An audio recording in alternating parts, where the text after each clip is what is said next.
దేవాలయాలను దర్శించటం వెనుక శాస్త్రీయ ప్రయోజనాలు ఉన్నాయి.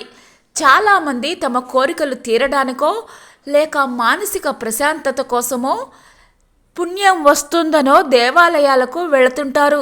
అసలు గుడి అనేది ఎందుకు, దేవాలయాలకు ఎందుకు వెళ్ళాలి తెలుసుకుందాం. వెళితే ఏమి జరుగుతుందో కూడా తెలుసుకుందాం. అసలు దేవాలయాలు మొత్తం 3 రకాలుగా ఉంటాయి. 1 పుణ్యక్షేత్రాలు, 2 మహాపుణ్యక్షేత్రాలు, 3 దివ్యక్షేత్రాలు.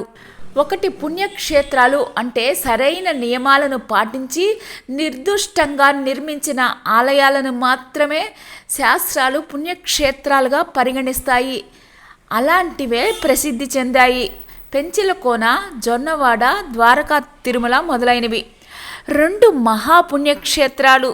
కొన్ని ఆలయాలు మరింత పునీతమై ఉంటాయి. స్థల మహత్యాన్ని, స్థల పురాణాలను కలిగి మహాపుణ్యక్షేత్రాలు అవుతాయి. శ్రీరంగం, సింహాచలం, కాశీ, శ్రీశైలం, పూరి, తిరువనంతపురం అలాంటివి. 3 దివ్యక్షేత్రాలు.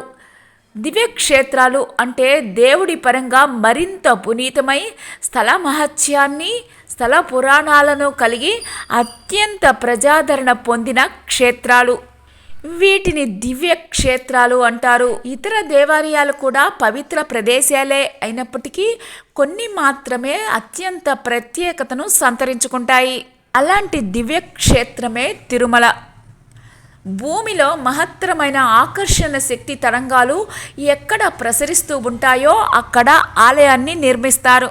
ఉత్తర దక్షిణ ధృవాల మధ్య ఎలా ఆకర్షణ శక్తి ఉంటుందో అలాగే భూమిలో సానుకూల శక్తి ప్రసరించే చోట ప్రసిద్ధ దేవాలయాలు ఉన్నాయి. అందుకే దేవాలయాల్లో అడుగు పెట్టగానే తనువు, మనసు ప్రశాంతతను పొందుతాయి. దేవాలయ గర్భగృహంలో ఉత్కృష్టమైన ఆకర్షణ తరంగాలు కేంద్రీకృతమైన చోట మూల విరాట్టును నిలుపుతారు. మూల విరాట్టు ఉన్న ప్రదేశంలో వేద మంత్రాలు రాసిన తామ్ర పత్రాన్ని అంటే రాగి రేకుని నిక్షిప్తం చేసి ఉంచుతారు. రాగి లోహానికి భూమిలో ఉండే శక్తి తరంగాలను గ్రహించే తత్వం ఉంటుంది. ఆ విధంగా రాగి గ్రహించిన ఆకర్షణను ఆ పరిసర ప్రాంతాలకు విడుదల చేస్తుంది. అందువల్ల రోజు గుడికి వెళ్ళి మూల విరాట్టు ఉన్న గర్భగుడి చుట్టూ ప్రదక్షిణ చేస్తే ఆ శక్తి తరంగాలు సోకి అవి శరీరంలోకి ప్రవహిస్తాయి. ఎప్పుడో ఒకసారి గుడికి వెళ్ళే వారికి ఆ శక్తిలో తేడా అంతగా తెలియదు.